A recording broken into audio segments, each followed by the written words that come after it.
Hi everyone, welcome to all Unacademy NET SET GATE channel. आप सबका स्वागत है हमारे नए चैनल पर। आई होप आपने चैनल को सब्सक्राइब कर दिया होगा और हमारे इस वीडियो को लाइक भी कर दिया होगा। I am Alka Rani from Haryana, chemistry expert educator on Unacademy app. आज का जो मेरा टॉपिक रहने वाला है या जो आज हम कवर करेंगे वो है कोऑर्डिनेशन का PYQ। आप सभी जानते हैं कि कोऑर्डिनेशन केमिस्ट्री बहुत इंपॉर्टेंट है, तो आज हमें कोऑर्डिनेशन केमिस्ट्री का क्या करना है, PYQ डन करना है।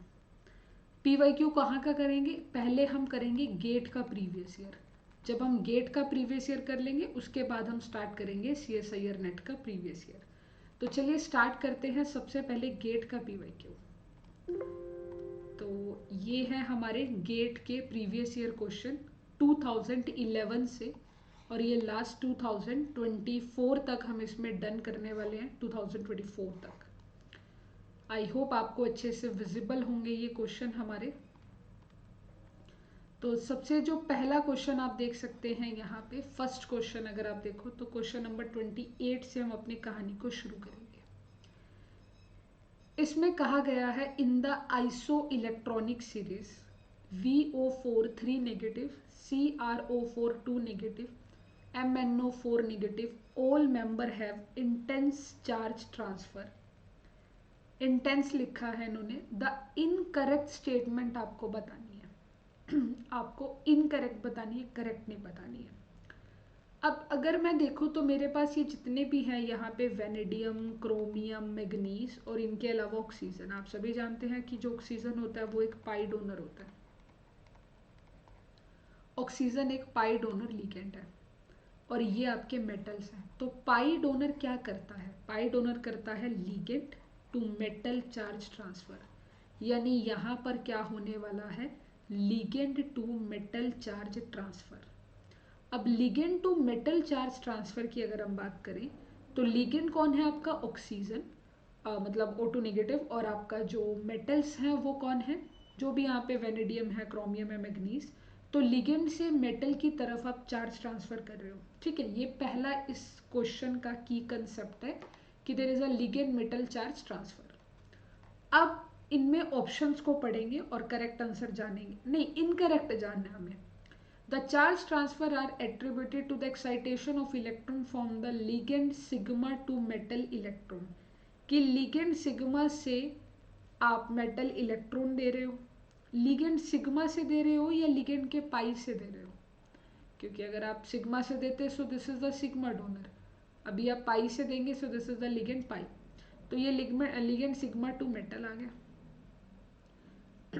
MnO4 negative exhibit the charge transfer at the shortest wavelength among the three। तो इन्होंने कहा है कि यहाँ पे MnO4 नेगेटिव है, उसका सबसे छोटा वेवलेंथ है इन सभी के अंदर। अगर हम बात करें तो energy is inversely proportional to wavelength. जो एनर्जी है वो इनवर्सली है वेवलेंथ की। Just give me 1 minute.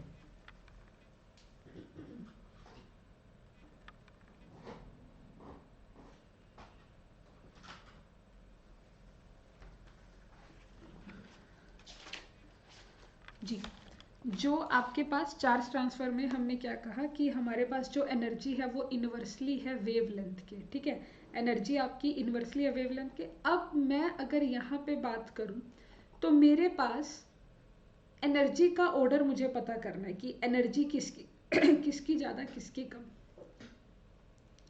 अगर हम देखें तो हमारे पास यहाँ पे वेनेडियम आएगा, फिर क्रोमियम आएगा और फिर मैग्नीज आएगा। तो basically this is the LUMO orbital, ये लूमो ऑर्बिटल्स होंगी। और यहाँ पर ऑक्सीजन बैठा होगा अपने 2 इलेक्ट्रॉन लेके, जिसे आप कहते हैं होमो, हाईएस्ट ऑक्यूपाइड मॉलिक्यूलर ऑर्बिटल। और ये सब आप में क्या है, लूमो का नाम हमने इन्हें दे दिया। तो आप यहाँ से यहाँ ट्रांसफर करोगे, यहाँ से यहाँ और यहाँ से यहाँ। अब यहाँ पर जो एनर्जी का गैप जहाँ पे सबसे कम होगा उसका वेवलेंथ ज़्यादा होगा, क्योंकि एनर्जी का गैप। बट मुझे तो सिर्फ मैग्नीज के लिए जानना था, ये रहा मैग्नीज। अगर मैं इस मैग्नीज की बात करूं तो मैग्नीज का क्या सीन है? मैग्नीज में एनर्जी का गैप बहुत ज़्यादा है। अगर मैग्नीज में एनर्जी का गैप ज़्यादा है तो वेवलेंथ उसकी सबसे कम होगी। तो तो ये वाली जो स्टेटमेंट है ये बिल्कुल करेक्ट स्टेटमेंट अभी तक आपको मिली है। The wavelength of the transition series order is that one, कि जो वेवलेंथ का ऑर्डर है क्या वो ये सही है। अब आपने जस्ट ऊपर अभी बताया कि मैग्नीज की वेवलेंथ तो कम है क्योंकि एनर्जी का गैप ज़्यादा है।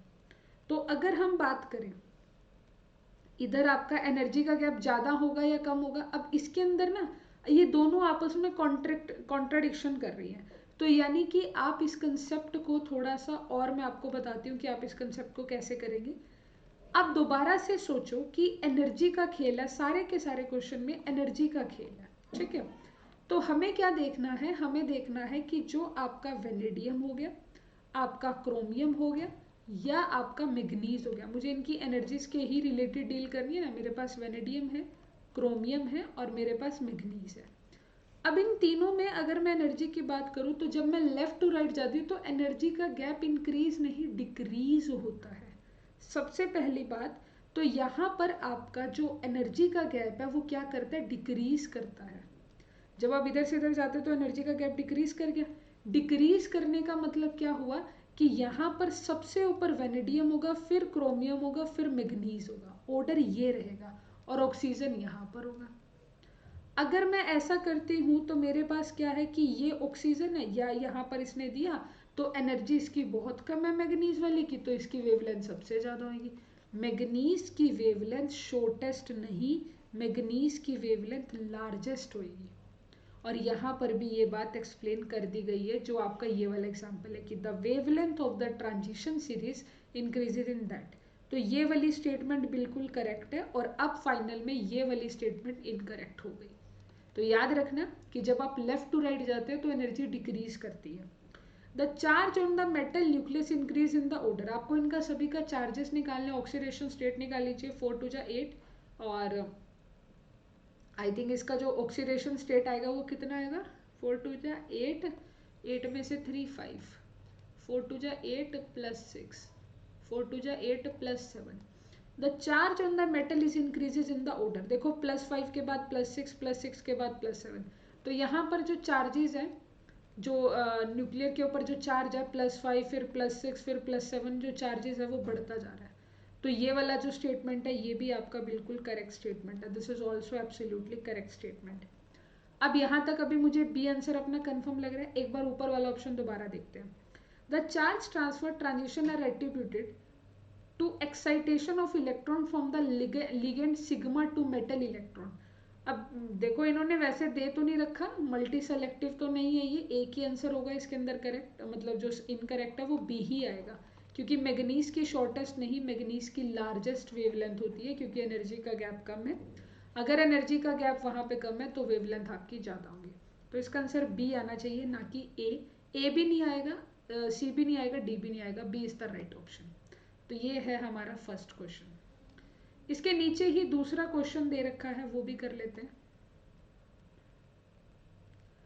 इसके नीचे जो ये दूसरे वाला क्वेश्चन है इसमें हमें क्या कहा गया कि the increasing order of the wavelength आपको बताना है, इंक्रीजिंग ऑर्डर ऑफ वेवलेंथ। अब पहली बात तो ये कि अगर आप यहाँ पर चेक करो क्रोमियम के ऊपर +3 ऑक्सीडेशन स्टेट है, जो फर्क है वो किसका है, आपके पास वेवलेंथ लिगेंड का फर्क है।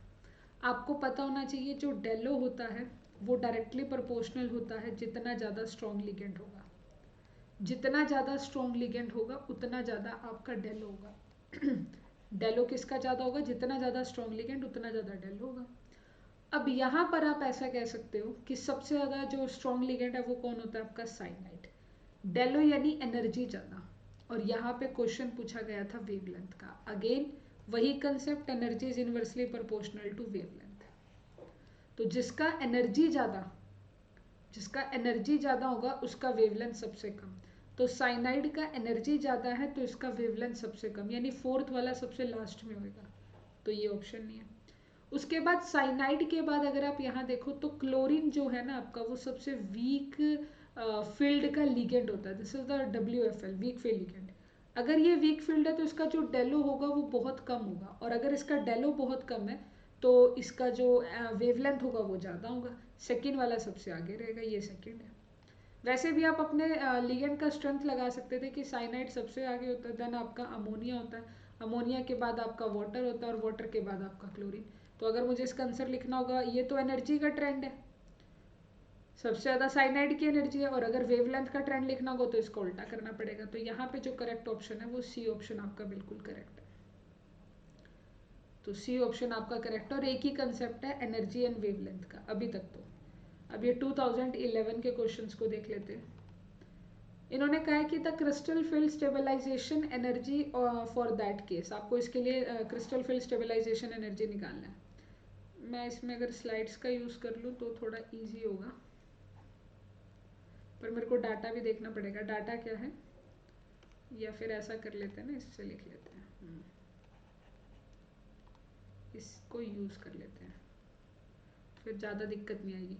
तो आपको टाइटेनियम H2 आपको जो दे रखा है वो है टाइटेनियम H2O6, ऐसे कर लीजिए और बड़ा दिख जाएगा 6, और इसके यहाँ कॉम्प्लेक्स पर क्या है आपका 3+ है।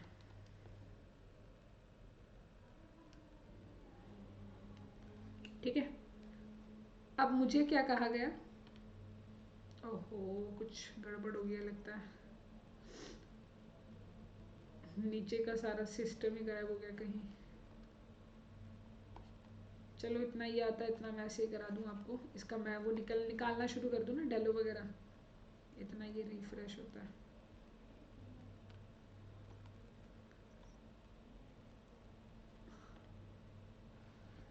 इसमें आपको दे रखा था titanium H3 has an absorption of 492 nanometer. आपको the crystal field stabilization energy value of an absorption maximum, तो आपको क्रिस्टल फील्ड स्टेबलाइजेशन एनर्जी निकालनी है, that has an absorption maximum at इतने नैनोमीटर पर। ठीक है, इतना नैनोमीटर उसने एब्जॉर्प्शन किया। ओके तो ये आपको नैनोमीटर दे रखा है, यानी ये वेवलेंथ दे रखी है, आपको एनर्जी निकालनी पड़ेगी, और यहाँ से जो एनर्जी आएगी फिर उसको CFSC में डालना पड़ेगा। मेरा ये सर्वर नीचे वाला पता नहीं कहाँ चला गया। देख लेते हैं एक बार करके ट्राई।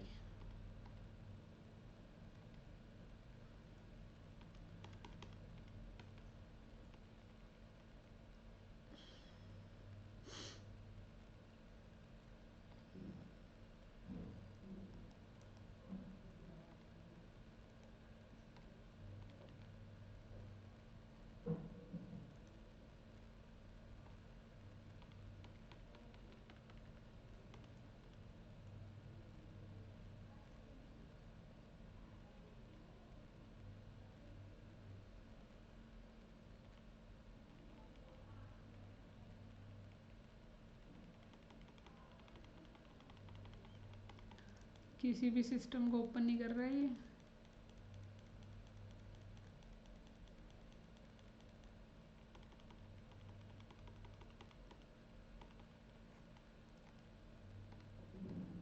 टास्क बार में कोई प्रॉब्लम है लगता है, ओपन होगा, मुझे तो ओपन होगा, अभी भी नहीं हुआ। हो गया, अब चल जाएगा। ठीक है कोई बात नहीं, थोड़ा ग्लिच आ जाता है नेटवर्क में ना। तो अगर आप इसको लिखना चाहोगे तो ये दिस इज द टाइटेनियम +3। अब टाइटेनियम का नंबर क्या होता है, 7 यानी कि 22 का मतलब क्या हो गया 3d2 4s2।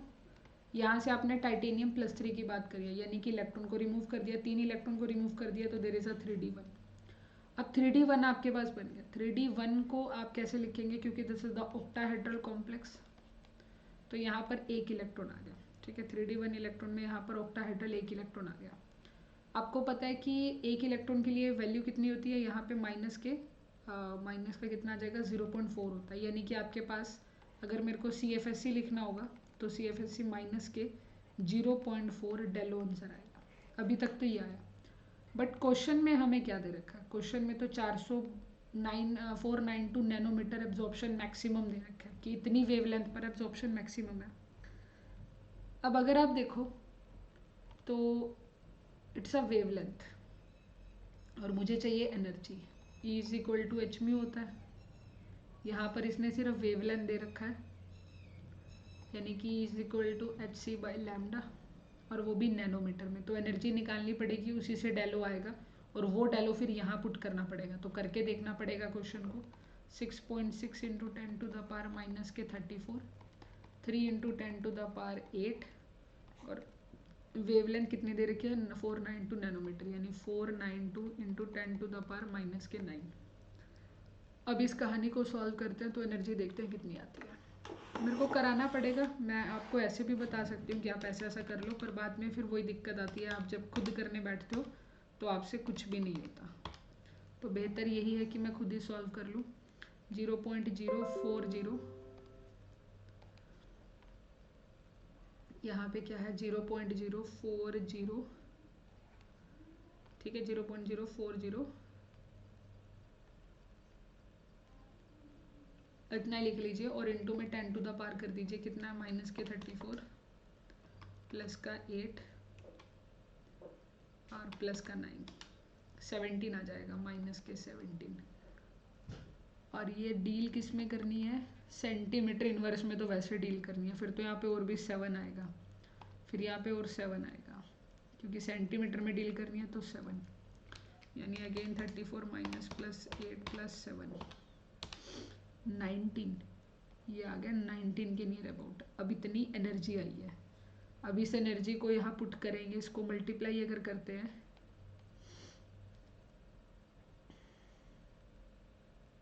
तो गड़बड़ हो जाएगी आंसर में। 492 नैनोमीटर,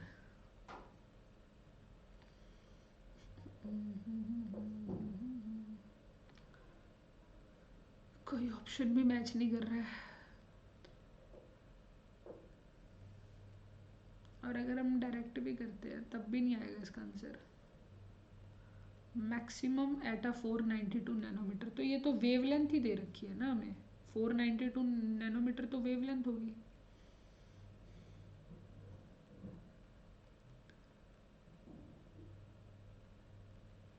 मुझे जो चाहिए 1/λ चाहिए, तो अगर मैं वो भी करती हूँ 1/λ, 1/492, ठीक है, और कितना 10 to the power minus 7, 10 to the power minus के 7,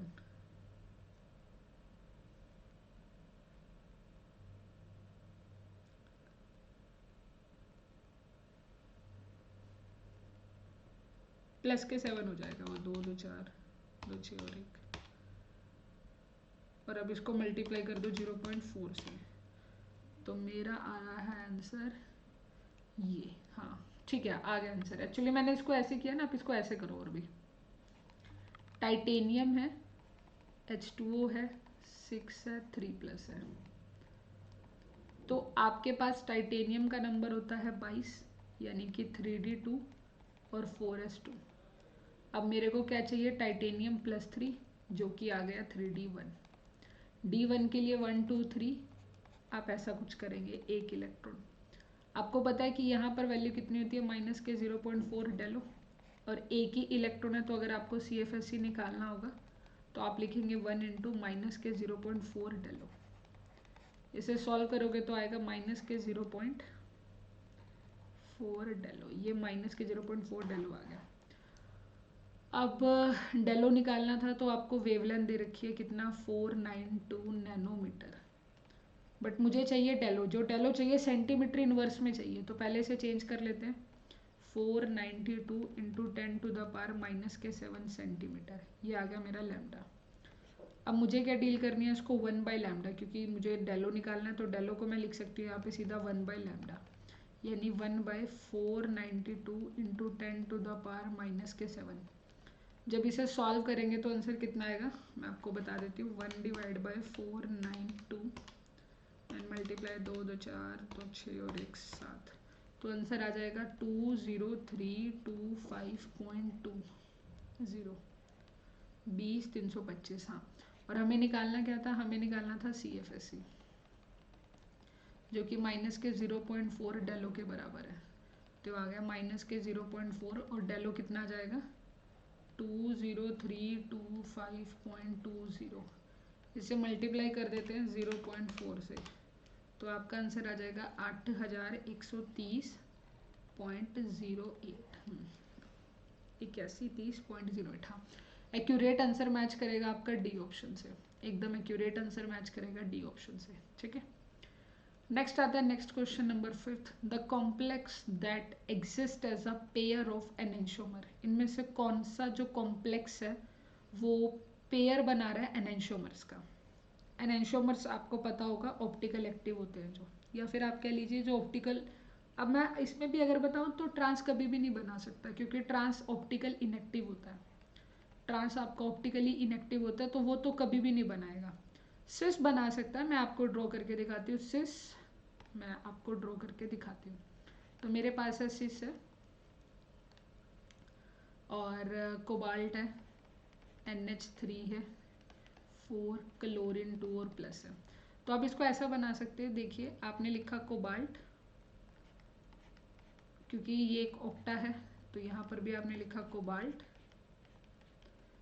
अब यहाँ पर क्या है, आपने बना दिया अमोनिया, अमोनिया, अमोनिया,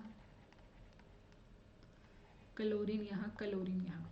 आपने ऐसा बनाने की कोशिश करी है। ठीक है, अगर आप ऐसा बनाते हो, और दूसरा क्या है, और क्लोरीन को क्या कर सकते हो, सिस में चाहिए हमें, मतलब दोनों सिस होने चाहिए, या फिर दोनों क्लोरीन यहाँ पे, ammonia. But this is not a enantiomer, ये एक दूसरे की मिरर इमेज में काउंट नहीं होंगे। तो ये एक दूसरे की मिरर इमेज में काउंट नहीं होंगे, यानी कि ये भी आंसर इसका नहीं है। प्लेटिनम के साथ चारों चीज़ें अलग लगी हुई हैं, प्लेटिनम के साथ चारों चीज़ें तो वो भी नहीं बना पाएगा। मेरे को ये लास्ट वाला चेक करना पड़ेगा। लास्ट वाला कौन है, कोबाल्ट के साथ ही है बट ईन है। एक ईन यहाँ पे बना दिया इथाइल डायमाइन, एक ईन यहाँ पे बना दिया और एक ईन यहाँ पे। दूसरा कैसे बन सकता है, एक ईन यहाँ पे बना दिया, एक ईन यहाँ पे और एक वाला ईन यहाँ पे। तो ये देखिए ये दोनों एक दूसरे की मिरर इमेज है, ये बिल्कुल एक दूसरे की मिरर इमेज है। और कैसी मिरर इमेज है, ये एक दूसरे की non super impossible, non super impossible, ये एक दूसरे की मिरर इमेज है, non super impossible mirror images. तो यानी कि डी इसका करेक्ट आंसर है, इसका जो करेक्ट आंसर आएगा वो डी। तो ये गेट के 3-4 क्वेश्चन हो गए। अब नेक्स्ट करते हैं, अभी तक गेट के ही क्वेश्चन कराया मैंने, ऊपर वाला क्वेश्चन एक्चुअली में कंफर्म नहीं है कि वो क्या दे रखा है। बाकी गेट के हो गए ये 2011 के सवाल। अब देखते हैं 2012 के। उन्होंने कहा कि आपको IUPAC यानी कि चैप्टर 3 है अजय कुमार का, तो चैप्टर 3 में नेमिंग दे रखी है, अगर आपको नहीं आती है आपको नेमिंग कर लेनी चाहिए। तो नेमिंग में इसमें क्या लिखना है, हमें नेम बताना है। तो हमारे पास क्या है, सोडियम है पहले, ठीक है, सोडियम आपने लिख दिया, फिर आपका हेक्सा क्लोरो है और फॉस्फीन है। ठीक है, फॉस्फीन आएगा या फॉस्फाइट आएगा या फॉस्फेट आएगा, क्योंकि अब आपका कॉम्प्लेक्स एक एनायन फॉर्म में जा रहा है। और जो ऑक्सीडेशन स्टेट है, ठीक है, वो तो आपका +5 ही आएगा। फोस्फीन, फोस्फीन या फॉस्फेट या फॉस्फाइट।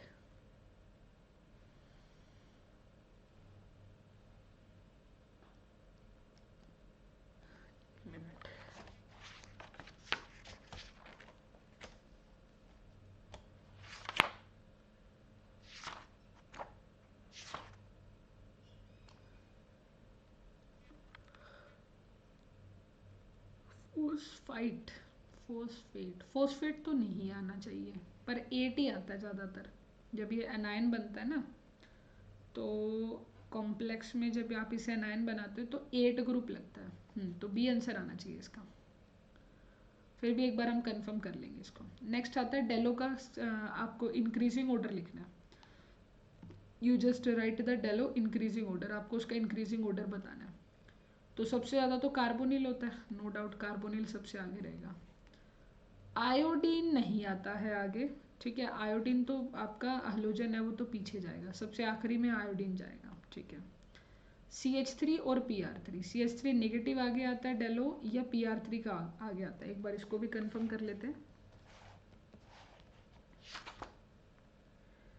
तो P नेगेटिव, R3 और R3 और P और CH3 नेगेटिव का कम होता है, PR3 का ज़्यादा होता है। PR3 का ज़्यादा, CH3 नेगेटिव का कम। ये भी आपको बुक में मिल जाएगा, factor affecting about the dell locality वहाँ पे।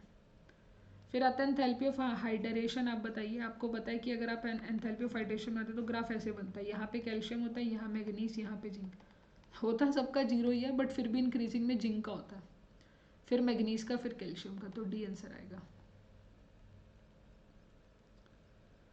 इसमें आपको क्या बताना है, इसके लिए ग्राउंड स्टेट टर्म सिंबल और नंबर ऑफ इलेक्ट्रॉनिक ट्रांजिशंस बतानी है। तो सबसे पहले आप लिखेंगे टाइटेनियम H2O वाला। मैं इसका करा देती हूँ आपको ground state term symbol. Titanium H2O 6 और 2+ है शायद, यानी कि 3D2 4S2। पर टाइटेनियम किस में बैठा है, +2 में, तो ये आ जाएगा 3D2। 3D2 का मतलब क्या हुआ कि यहाँ पे 2 इलेक्ट्रॉन प्रेजेंट है। 3D2 का मतलब है कि 2 इलेक्ट्रॉन प्रेजेंट है।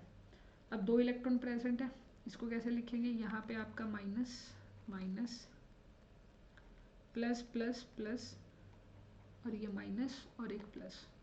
तो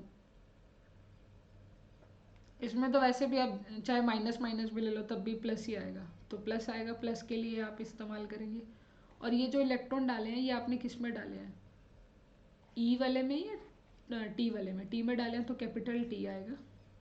प्लस के लिए आपका 1 आता है, 1 ठीक है, प्लस के लिए 1 आता है, और जी तो आप लिखोगे 1G आ गया। अब बचा आपका स्पिन, 2 अनपेड इलेक्ट्रॉन है तो 2 × 1/2 कैंसिल हो गया, तो 2s + 1 करेंगे, यानी कि 2 × 1 + 2 + 1 = 3, तो 3T1G आएगा।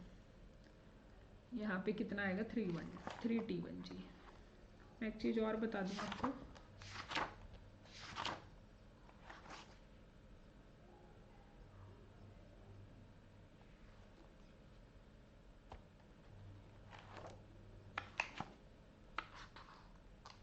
नीचे माइनस माइनस ऊपर प्लस माइनस होता है, ये गलत हो गया एक। नीचे माइनस माइनस माइनस और ऊपर प्लस माइनस, फिर भी 3T1G तो आ ही गया, 3T1G आ गया, तो ये आंसर नहीं हो सकते। अब नंबर ऑफ इलेक्ट्रॉनिक ट्रांजिशंस आपको देखने, देखिए कितने ट्रांजिशन हो सकते हैं। वेल आपके सामने है, यहाँ पर आप कितने ट्रांजिशन करा सकते हो, 3T1G में टाइटेनियम में D2 की कन्फिग्रेशन है, तो ऑरेगल बनाना पड़ेगा। इसके लिए ऑरेगल बनाना पड़ेगा। हमारे पास क्या कहा है इसने कि इसका ग्राउंड स्टेट में, ऐसे यहाँ से आइडिया ले लो कि ग्राउंड में कौन गया, 3T1G गया, ग्राउंड में 3T1G, तो ऐसे आ जाएगा नीचे T1G ग्राउंड में गया हुआ है, तो 3T1G है भी कौन है आपका, D2 कन्फिग्रेशन है।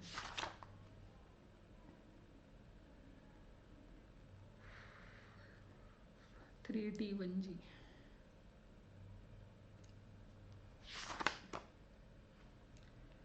3T1G में यहाँ पे बनेगा आपका 3T2G और ऊपर चला जाएगा आपका 3A2G, ऐसे चला जाएगा।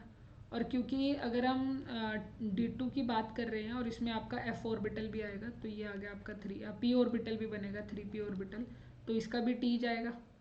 अब यहाँ पे दोनों का क्या है, ये P है और ये A है, तो ये इसको स्पिन क्रॉस ओवर कर जाएगा। अगर ये स्पिन क्रॉस ओवर करेगा तो 3T1G P यहाँ पर आ गया आपका ये P वाला। अब कितने ट्रांजिशन हो सकते हैं वो आपको देखना है, ज़्यादा से ज़्यादा एक ट्रांजिशन यहाँ हो जाएगा, ये 2 ट्रांजिशन हो गया, और T वाले के साथ एक और ट्रांजिशन हो सकता है, तीसरा ट्रांजिशन इसके साथ, 3 ट्रांजिशन होंगे यहाँ पे, 2 नहीं 3 ट्रांजिशन होंगे, ठीक है। इनमें आपको बताना है consider the following pair of the complexes, ये आपके कॉम्प्लेक्सेस दे रखे हैं। The electronic transfer will be the fastest in the pair, कि कौन से पेयर में इलेक्ट्रॉनिक ट्रांसफर सबसे ज़्यादा होगा, इलेक्ट्रॉन का ट्रांसफर रेट। एक मिनट,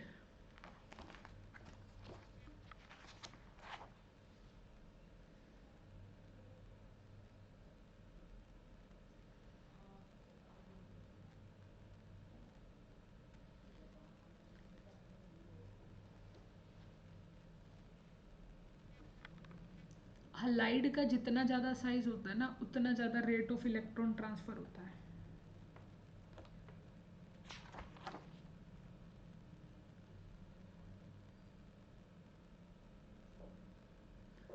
बट मेरे पास यहाँ पे हलाइड नहीं दे रखा है।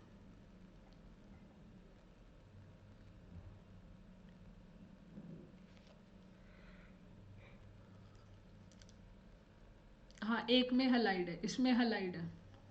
हलाइड अगर है तो हलाइड में होने के चांसेस हैं।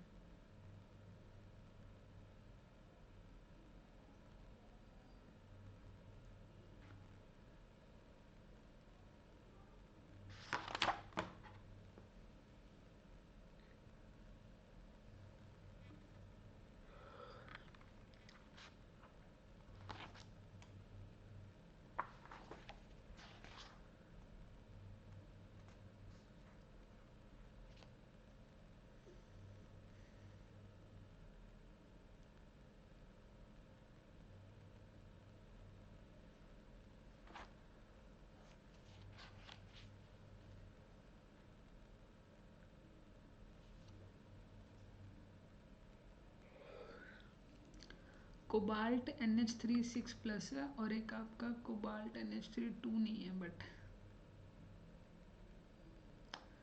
Will be the fastest pair.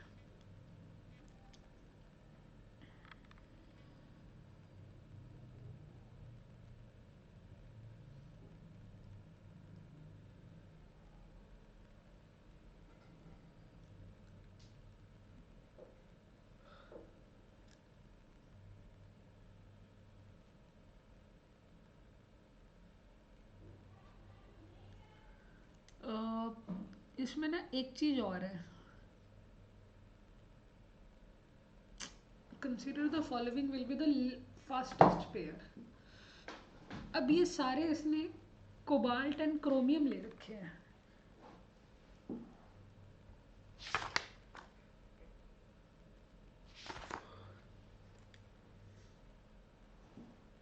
Inner sphere reaction करा रहा है ये, और इनर सफियर के लिए हमें चाहिए कि जितना बड़ा साइज होगा हलाइड का उतना ज़्यादा फास्टेस्ट रेट होगा।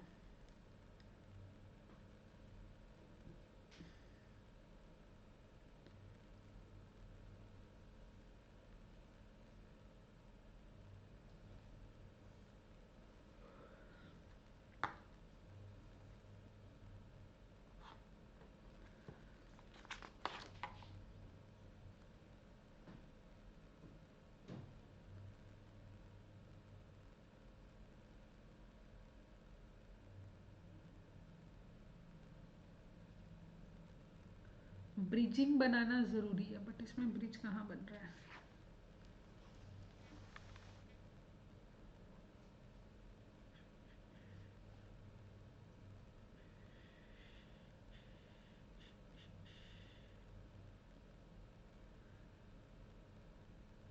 वाटर को रिमूवल करेंगे, इलेक्ट्रॉन का ट्रांसफ़र करेंगे।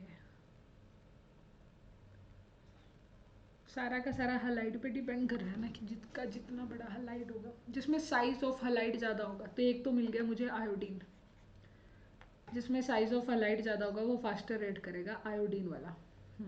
यही आएगा फिर इसके अंदर, इन चारों में जिसमें हलाइड का साइज सबसे ज़्यादा था वही करेगा, डी। इन्होंने ग्राफ कहा है, क्यूरी इक्वेशन के अकॉर्डिंग आपको बताना है जो आपका एक्स टी वर्सेस टी है, यानी मैग्नेटिक ससेप्टेबिलिटी टी और टी के लिए बताना है, और पैरामैग्नेटिक कॉम्प्लेक्सेस के लिए वैसे बताना है। जो ग्राफ भी आपको बताना है वो पैरामैग्नेटिक ससेप्टेबिलिटी के लिए बताना है।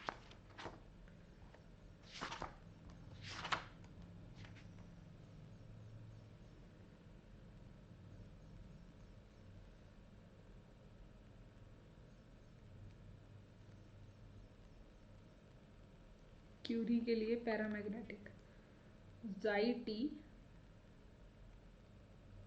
और टेम्परेचर, जाई टी और टेम्परेचर।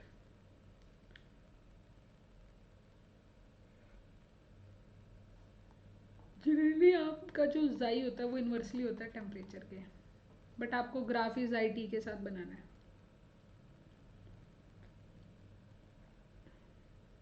और क्यूरी इक्वेशन को फॉलो भी करेगा स्ट्रिक्टली। तो जाई टी के साथ बनाना है ग्राफ आपको। बनाएंगे कैसे आप इसे? आप ऐसा ही करेंगे इसको कि अगर आप इसको टेम्परेचर से मल्टीप्लाई करते हो तो यहाँ भी टेम्परेचर से टेम्परेचर से टेम्परेचर कैंसिल, तो जाई टी का जो ग्राफ बनेगा वो कांस्टेंट ग्राफ बनना चाहिए, क्योंकि इधर तो 1 आ गया ना कांस्टेंट।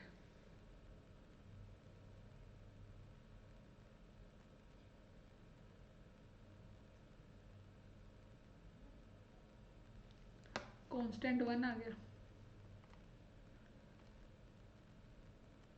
अगर कांस्टेंट आ रहा है तो ग्राफ ये आना चाहिए सी।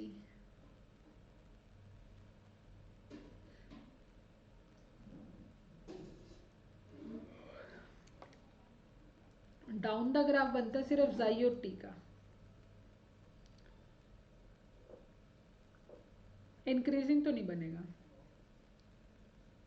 इंक्रीजिंग बन सकता है कि डायरेक्टली रिलेशन आ जाए अगर, तो वो रिलेशन हम कैसे लेकर आएंगे। अच्छा, अगर हम ऐसा करें, एक second,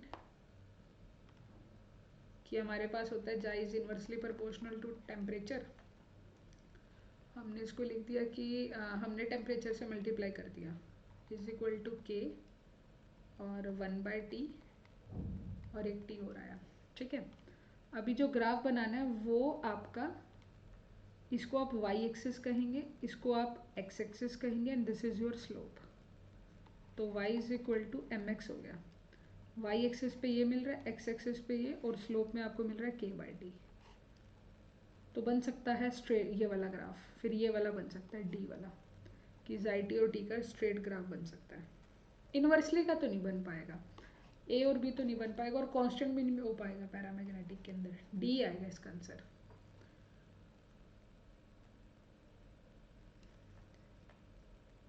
Among the following octahedral complexes, the one has the highest enthalpy of hydration. सबसे ज़्यादा enthalpy of hydration किसकी होगी। अगर मैं ऐसे ग्राफ बनाती हूँ तो ऐसे ग्राफ बनता है, यहाँ पे कैल्शियम आएगा, यहाँ मैग्नीज आएगा, यहाँ कहीं वेनेडियम,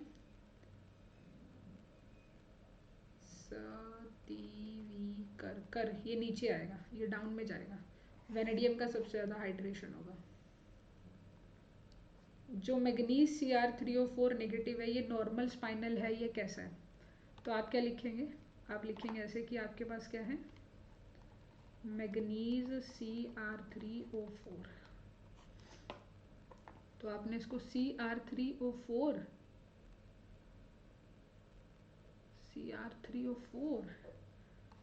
तो ऐसा बनेगा, मैग्नीज ऑक्साइड होगा और Cr3O4 होगा। और मुझे Cr3O4 और मैग्नीज के लिए डील करना है, मतलब मुझे मैग्नीज का निकालना है और Cr का निकालना है। मैग्नीज +2 में डालो कितना है, क्रोमियम +2 में कितना है, मैग्नीज +3 में कितना है, और क्रोमियम +3 में कितना है। मुझे इनका निकालना पड़ेगा वैल्यू स्पाइनल के अंदर ना, ये स्पाइनल का केस है।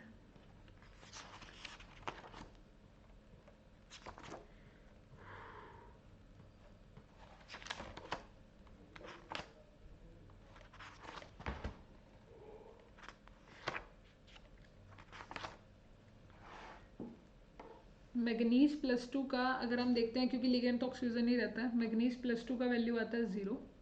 मैंने निकाला हुआ है तो मैंने डायरेक्ट यूज़ कर लिया। और इसका कितना आता है, ये लगभग आ जाएगा आपका -0.6 से डालो, ये आ गया।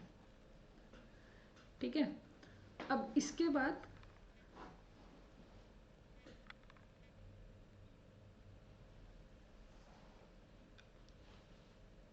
ये 0 है, ये -0.6 डालो आ गया। क्रोमियम का निकालेंगे +2 और +3 में। क्रोमियम का कन्फिग्रेशन होता है D5 4s1। अगर +2 की बात करी तो आ जाएगा D4, और अगर +3 की बात करी तो आ जाएगा D3। D4 के लिए 1 2 3 4,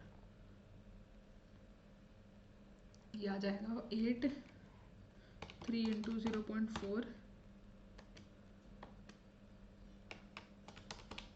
0.6 ही आएगा, माइनस का 0.6। और +3 में 3 इलेक्ट्रॉन है नीचे, तो आ जाएगा माइनस के 1.2।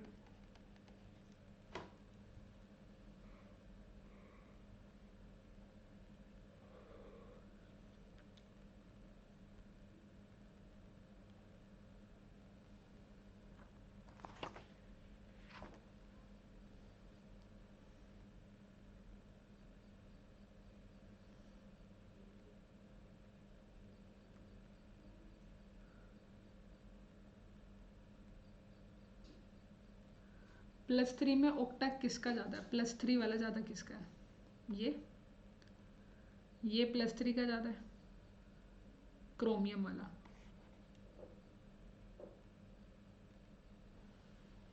और मैग्नीज नहीं है।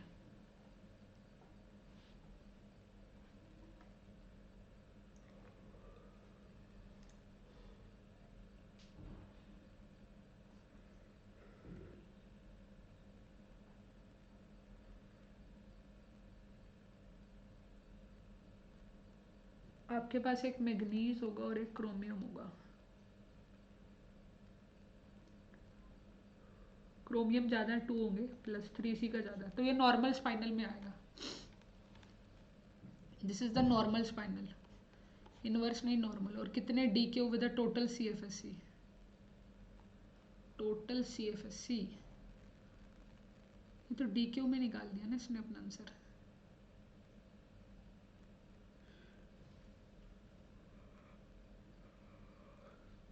हमारा डेलो में आ रहा है, उसका DQ में आ रहा होगा। 15 या 24? 24 या 15?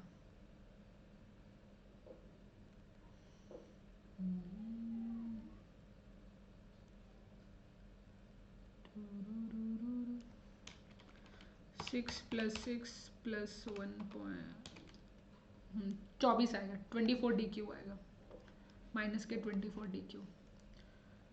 Okay, the next question, the value of the magnetic quantum number of the PX orbital. Magnetic quantum number PX orbital के लिए वैसे तो अनडिफाइन होता है, ऐसे आप बता नहीं सकते, अनडिफाइन लिखना पड़ेगा, नहीं बता सकते हम वैल्यूज़ की। अगर अनडिफाइंड ऑप्शन है ना तो आपको अनडिफाइंड ही लिख के आना पड़ेगा, अगर ऑप्शन में दे रखा है undefined. When the one carbonyl group is replaced by this one, which one of the following is increases and decreases? अगर उसने कहा कि अगर आप एक कार्बोनिल ग्रुप को रिमूव करके PPH3 को लगाओगे तो क्या होगा? बॉन्ड लेंथ बढ़ेगा, डिक्रीज करेगा, क्या होगा?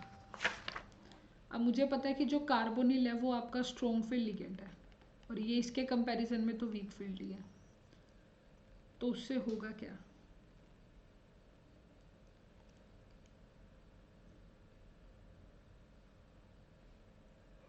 क्रोमियम और कार्बन का जो बॉन्ड लेंथ है वो इंक्रीज और डिक्रीज, और कार्बोनिल की बॉन्ड स्ट्रेंथ डिक्रीज। ये क्रोमियम है, इसके साथ कार्बन बॉन्ड लगे हुए हैं, बाकी यहाँ भी कार्बोनिल था। आपने एक इसका पाई एक्सेप्टर उड़ा के यहाँ पे एक वीक फील्ड लिगेंड लगा दिया। पाई एक्सेप्टर ले रहा था, ये देना शुरू करेगा, ये इलेक्ट्रॉन डेंसिटी देना शुरू करेगा। अगर इलेक्ट्रॉन डेंसिटी देना शुरू करेगा तो उतना ज़्यादा इलेक्ट्रॉन डेंसिटी एक्सेप्ट करेगा, तो डिस्टेंस और छोटा हो जाएगा, इनका डिस्टेंस डिक्रीज करेगा, इंक्रीज नहीं करेगा, डिस्टेंस डिक्रीज करेगा। और अगर डिस्टेंस डिक्रीज कर रहा है तो कार्बोनिल की बॉन्ड स्ट्रेंथ का क्या हाल होगा? बेसिकली ये यहाँ पे जाता है और इनकी बॉन्ड स्ट्रेंथ बढ़ती है। अब ये खुद ही वीक फील्ड इलेक्ट्रॉन डेंसिटी इसको दे रहा है, अगर वीक फील्ड इसको इलेक्ट्रॉन डेंसिटी दे रहा है तो ये ऑक्सीजन से कम लेगा। पहले ही ऑक्सीजन से ले रहा था, बैकबोन करवा रहा था, पाई एक्सेप्टेंस होता है ना कार्बोनिल का, तो कार्बोनिल इससे लेता भी है और इसको वापस देता भी है, बैक बॉन्डिंग करता है। और यहाँ पे अगर ये कार्बोनिल इसको पीछे से PPH तरह है तो क्रोमियम है, पाई एक्सेप्टेंस करता है, इससे इलेक्ट्रॉन डेंसिटी खींचता है, खींचेगा। अगर वो इससे लेने लग गया तो ऑक्सीजन से कम लेगा, और ऑक्सीजन से कम लेगा तो उसका जो कार्बन और ऑक्सीजन का बॉन्ड लेंथ है वो इंक्रीज करेगा। सी, बॉन्ड लेंथ इंक्रीज करना चाहिए। आपको रिएक्शन का प्रोडक्ट बताना है इसमें। प्लेटिनम अमोनिया 2 HCl3 है, तो 2 बार HCl डालना है इसके अंदर। तो ये आपकी कौन सी रिएक्शन है? बेसिक सी रिएक्शन है, जिसे आप सब्स्टिट्यूशन इन स्केयर प्लेनर कहते हो। इसके अंदर आपको ट्रांस इफेक्ट देखना है। सबसे पहले प्लेटिनम है, पहले तो आपने कहीं पर भी लगा दिया होगा अपना क्लोरीन। अब आप देखेंगे कि किसका ट्रांस इफेक्ट ज़्यादा होता है, किसका कम। क्लोरीन का ज़्यादा होता है कंपैरेटिवली टू अमोनिया, तो वो अपने सामने वाले को रिप्लेस कर देगा और यहाँ पे किसको ले आएगा? नए वाले क्लोरीन को। तो उसने कैसा प्रोडक्ट दिया? एक ट्रांस प्रोडक्ट दिया, trans platinum two chlorine two ammonia two. तो 20 का करेक्ट आंसर आएगा। B is the correct option.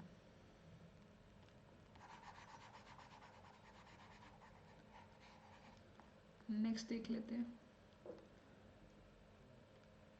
The potential energy PE reaction coordinate of the diagram इधर दे रखा है। Increasing order of the rate constant आपको बताना है। तो ये रेडॉक्स का है, ये लास्ट चैप्टर है जो आपका अजय कुमार का, वहाँ से हो जाएगा increasing order of the rate constant.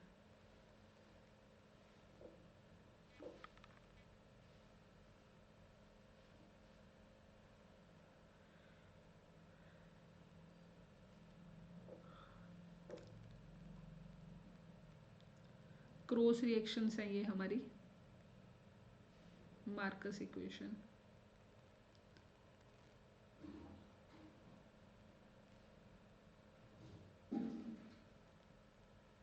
जितना ज़्यादा डिक्रीज होगा उतना ज़्यादा आपका फास्टर रिएक्शन होगा। तो K3 में सबसे ज़्यादा डिक्रीज हो रहा है, K3 सबसे आगे आएगा।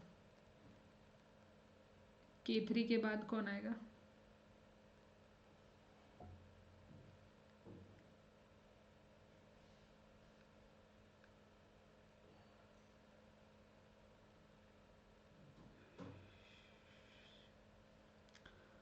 इसमें दो बन रखे हैं, इसमें ऐसे बना हुआ है। K3 के बाद आपका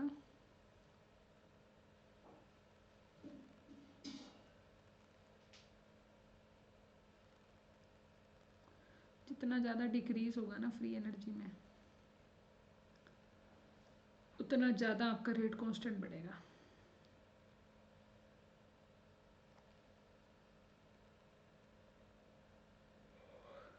अगर ये दो आपस में क्रॉस कर रहे हैं,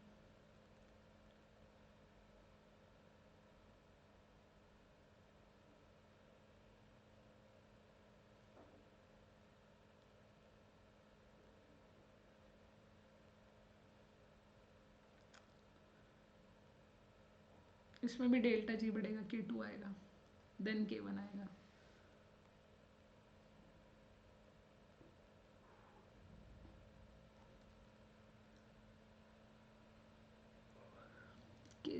K3 के बाद K1 एंड K2 आना चाहिए। बी आंसर आएगा फिर तो।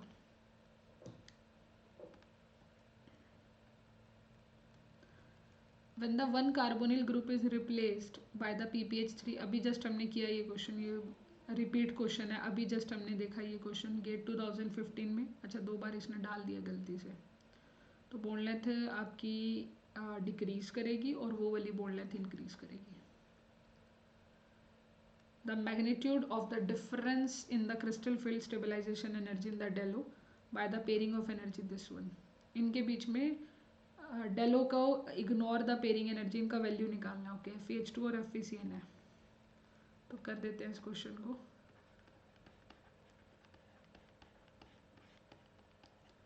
D6 हो जाएगा और एक बार आपके पास है साइनाइड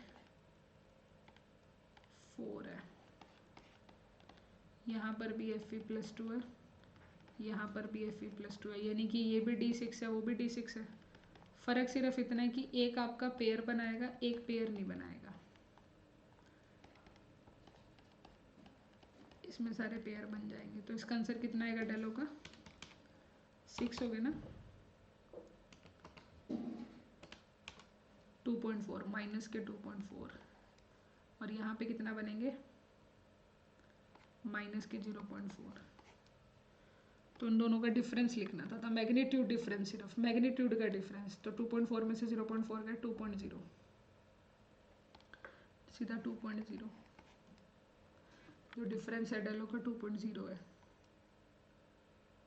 इरविंग विलियम सीरीज के according the number of the D electron for the first transition metal have the highest overall stability constant for magnesium EDT. Irving William series के अकॉर्डिंग आपको स्टेबिलिटी बतानी है, द नंबर ऑफ द कितने D electron. ये stability वाला यानी chapter last ही है ये भी। इरविंग विलियम सीरीज के अकॉर्डिंग ढूंढना पड़ेगा, एक सेकेंड।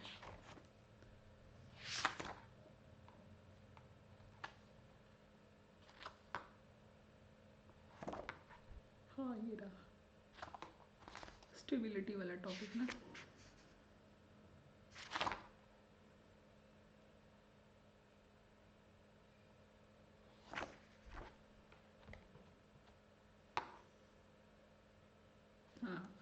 उसमें नंबर ऑफ डी इलेक्ट्रॉन की बात कर रहा है वो। फर्स्ट रो ट्रांजिशन कितने होंगे, D10, क्योंकि बैरियम के बाद strontium, calcium, magnesium, manganese, Fe stability का ऑर्डर है ये। मैग्नीशियम है, एक मेटल है यहाँ पे, EDTA, metal EDTA।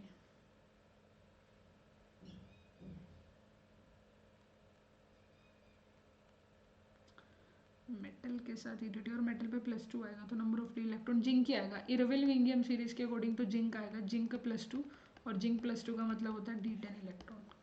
Number of stability constant के लिए D10 इलेक्ट्रॉन ही आएगा। नंबर ऑफ इसके लिए D10 इलेक्ट्रॉन ही आएगा। नेक्स्ट आता है, आपके पास एक क्यूबिक क्लोज पैक स्ट्रक्चर है, ऑक्साइड आयन, CCP दे रखा है। तो fraction of the octahedral and the tetrahedral side by the cation, cation ने कितनी ऑक्टाहेड्रल कितनी टेट्राहेड्रल, अगर ऑक्टाहेड्रल 1 करी है तो टेट्राहेड्रल उसकी डबल करी होंगी CCP के अंदर। तो देखो यहाँ पे 8 और 2 है, 4 और 2 है, 2 एंड 4 है, 2 एंड 8 है, तो डबल तो सिर्फ C में ही है ना, तो 1/2 एंड 1/4 ही बनेगा क्योंकि डबल करी है उसने। आपको पता है ऑक्टाहेड्रल जो होता है वो टेट्राहेड्रल हमेशा डबल होता है ऑक्टाहेड्रल का, तो उसके बेसिस पे ही आंसर लगाया हमने।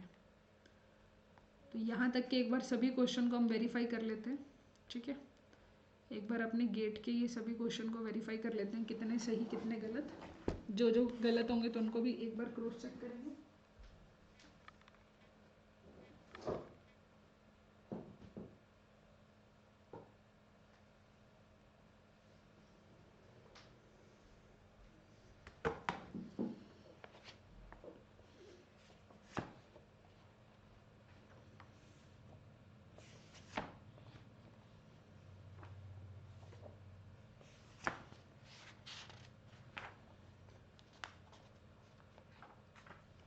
हाँ ये रहे गेट के क्वेश्चन।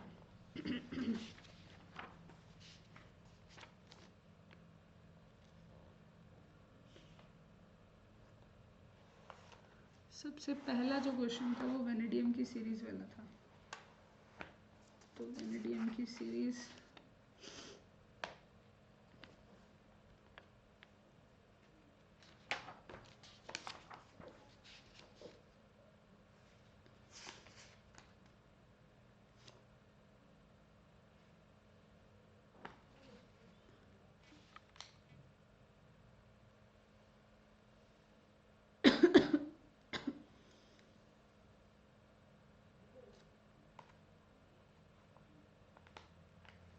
चलो मेरे को जो जो मिल रहा है पहले मैं वो करा देती हूँ। जैसे अभी मुझे ये 1/8 वाला मिला है, इसका आंसर कंफर्म कर लेते हैं। द स्पाइनल स्ट्रक्चर वाला, तो इसका आंसर गलत है, ठीक है। इसका आंसर आएगा D 1/2 and 1/8। The spinal structure of magnesium Al2 is the cubic close packed of the oxide ion, the fraction of the octahedral and the tetrahedral by the cation. अच्छा केटायन वर्ड तो मैंने पढ़ा भी नहीं, with cation पूछ रहा है वो, केटायन का सिर्फ, मुझे लगा ओवरऑल पूछ रहा है, केटायन केटायन का पूछ रहा है। ऑक्टाहेड्रल और टेट्राहेड्रल उसका 2 टाइम्स होता है वो फ्रैक्शन में। ये कल करते हैं क्वेश्चन हम, इससे पहले according to the Irving William series वाला भी देख लेते हैं उसमें कितने इलेक्ट्रॉन है।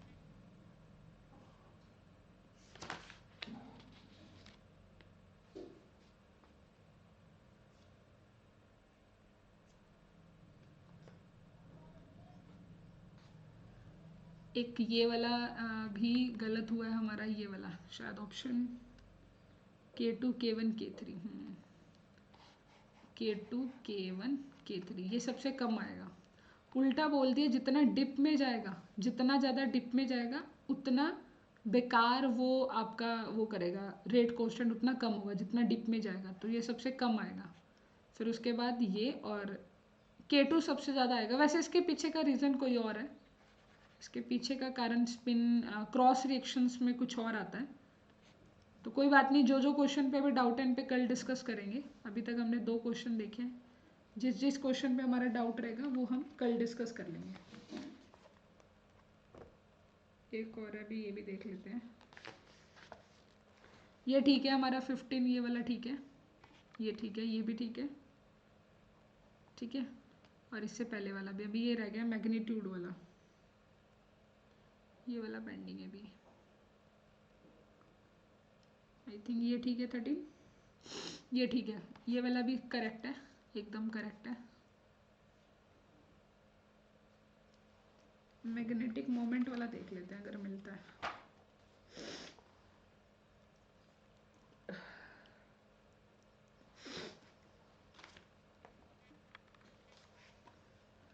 और एक वो ग्राफ वाला, पहले मेरी प्रिडिक्शन ठीक थी, ये नहीं है, इसका कांस्टेंट ही आएगा, यही वाला आएगा कि एक्स टी कॉन्स्टेंट होता है, Y is equal to X नहीं कि एक्स टी तो कांस्टेंट हो गया, तो इसका सी आंसर ही आएगा।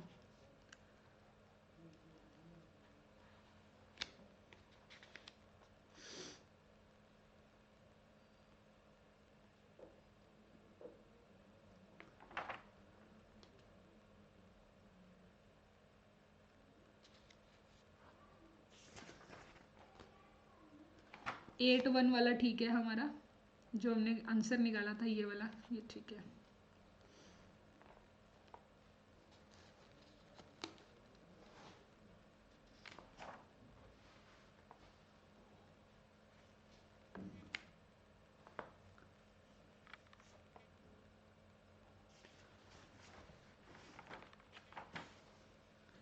और वो IUPAC नेमिंग में फोस्फेट ठीक है, ये वाला भी ठीक है हमारा, फोस्फेट वाला ठीक है।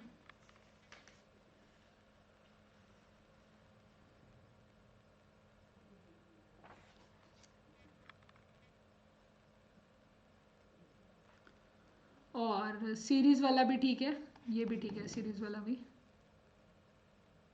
और ये तो मेरे को पता है फिफ्थ वाला तो पक्का ही ठीक होगा। आइसोमर वाला तो मतलब ही नहीं है, गलत हो जाए हमारा। आइसोमर वाला तो ठीक ही होता है।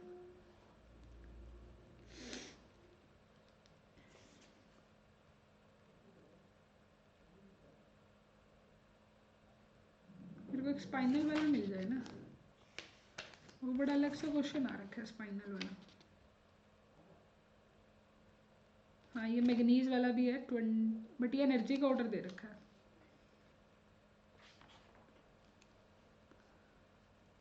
स्पाइनल वाला नहीं मिल रहा है। चलो कोई बात नहीं, मैं इसका कल अभी लाइव कराती हूँ, इन्हीं क्वेश्चंस को दोबारा लाइव करते हैं और फिर डिस्कशन करते हैं। अभी कितने क्वेश्चन रह गए हैं हमारे? अभी हमारे पड़े हैं 1 2 3 4 5 6 7 8 9 10 11 12 13 14 15 16 17 18 19 20 21 22 23 24, मतलब 2-3 दिन का काम है, और इससे ज़्यादा नहीं, 2-3 दिन का काम है। 2-3 दिन में दोबारा से मतलब इनका एक सेशन और लेते हैं, फिर इसको डिस्कस करते हैं। काफ़ी हद तक तो आपको इसमें समझ आ गया होगा, और आप बुक रीडिंग को और करना। काफ़ी प्यारे क्वेश्चन है, कोऑर्डिनेशन के, गेट के काफ़ी इंपॉर्टेंट क्वेश्चन भी। ठीक है, तो मतलब कुछ क्वेश्चंस अभी का कंफर्म आंसर नहीं है, इसका कंफर्म है, इसका तो यही आएगा जो मैंने बताया था, और इसका भी यही है। ठीक है, ये दो भी ठीक हो गए, ये वाले तो सारे ठीक है हमारे, ये वाला भी ठीक है, और ये ट्रांजिशन वाला एक बार क्रॉस चेक करना है मुझे, एक ही रिएक्शन वाला देखना है। ये गलत हुआ था, बाकी पहले हम सही कह रहे थे कि एक्स टी कॉन्स्टेंट हो जाएगा। और हाईएस्ट एंथैल्पी एक ये वाला देखना है मुझे, ये वाला बहुत इंपॉर्टेंट है। ठीक है, तो कोई बात नहीं, इनको हम डिस्कस कर लेते हैं अभी। ओके, और इसके बारे में डिटेल में पढ़ाना पड़ेगा, ये रिएक्शंस को ही डिटेल में पढ़ाना पड़ेगा एक बार और। कोशिश करती हूँ कि मैं नेक्स्ट मंथ या इसी मंथ देखती हूँ, अगर टाइम बचता है तो मैं ये रिएक्शंस कराना चाहूँगी। ठीक है,